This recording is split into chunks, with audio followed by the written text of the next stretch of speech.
শেকের চরের নীরব খাদকের দল। ভাদ্র মাসের শেষ, আকাশ জুড়ে মেঘের ঘনঘটা। কালচাঁদ সেদিন তার স্ত্রীর সাথে সামান্য বচসা করে ছেলেকে নিয়ে বের হল। ছোট ছেলে দীপু, বয়স 7 কি 8, বাবার কাঁধে হাত রেখে চুপ করে বসেছিল নৌকার গলুইয়ে।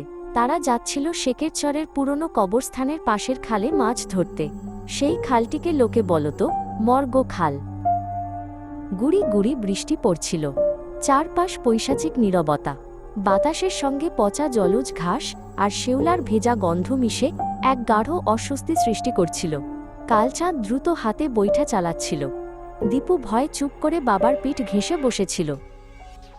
হঠাৎ জল কাটার শব্দ ছাপিয়ে 2 জোড়া শান্ত অথচ দৃঢ় কণ্ঠস্বর ভেসে এল খালের ওপার থেকে। ও মাঝি, একটু পার করে দাও, আমাদের কবরস্থানে কাজ আছে। কালচাঁদ বৈঠা থামিয়ে দেখল, খালের ওপারে কবরস্থানের পাঁচিলের পাশে দাঁড়িয়ে আছে 2 জন লম্বা আলখাল্লা পরা লোক। কালচাঁদ গলা উঁচু করে জিজ্ঞেস করল, কোথায় যাবেন আপনারা? এ তো নির্জন জায়গা। আলখাল্লা পরা লোক 2 জনের একজন উত্তর দিল, কবরস্থানেই আমাদের গন্তব্য। আর শুনো মাঝি দাদা, এইখানে মাছ ধরা ভালো না। এই খাল শুধু জল নয়, অনেক পুরনো স্মৃতিও বয়ে বেড়ায়। জেলে তাদের কথা পাত্তা দিল না। মাছ ধরবই, এই জেদ নিয়ে সে জাল ফেলল। ঝগড়ার পর স্ত্রীর কাছে হার মানা কালচাঁদ যেন প্রকৃতির কাছেও হার মানতে নারাজ।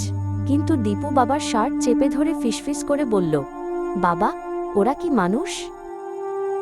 জাল টানাটানির এক পর্যায়ে কালচাঁদের চোখ গেল আলখাল্লা পরা লোক 2 জনের দিকে, যারা এখন কবরস্থানের আরও ভেতরে। যে দৃশ্য সে দেখল তাতে তার গায়ের লোম খাড়া হয়ে গেল।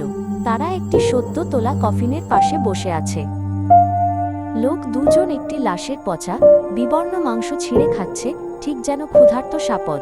লাশের পচা গলা গন্ধে চারপাশ ভরে গেল। দুর্গন্ধটা বাতাসের সঙ্গে মিশে নৌকার দিকে ধেয়ে এল। কালচাঁদের মনে হলো তার শরীরের ভেতরটা উল্টে যাচ্ছে। লোক 2 জনের একজন হঠাৎ মাথা তুলে নৌকার দিকে তাকালো। সেই দৃষ্টিতে কোনো মানবীয় ভাব ছিল না, ছিল শিকারের প্রতি নির্লিপ্ততা।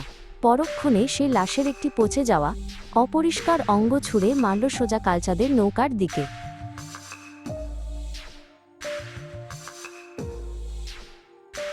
পচা অঙ্গটি ধপ করে পড়ল নৌকার গলুইয়ের কাছে।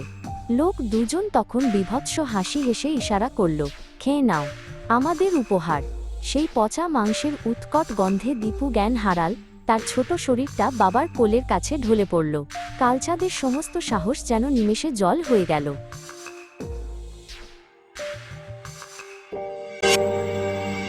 কালচাঁদ কোনো মতে নৌকা ঘুরিয়ে পাগলের মতো বৈঠা চালাতে লাগল। সে পেছনে তাকালো না। সারা রাত সে কাঁপতে কাঁপতে নৌকোতে ছিল। সে কাউকে কিছু বলেনি। ভোর হলো। সকালে কালচাঁদ আর দীপুকে তাদের বিছানায় মৃত অবস্থায় পাওয়া গেল। তাদের চোখে এখনো সেই পৈশাচিক ভয়ের ছাপ লেগেছিল।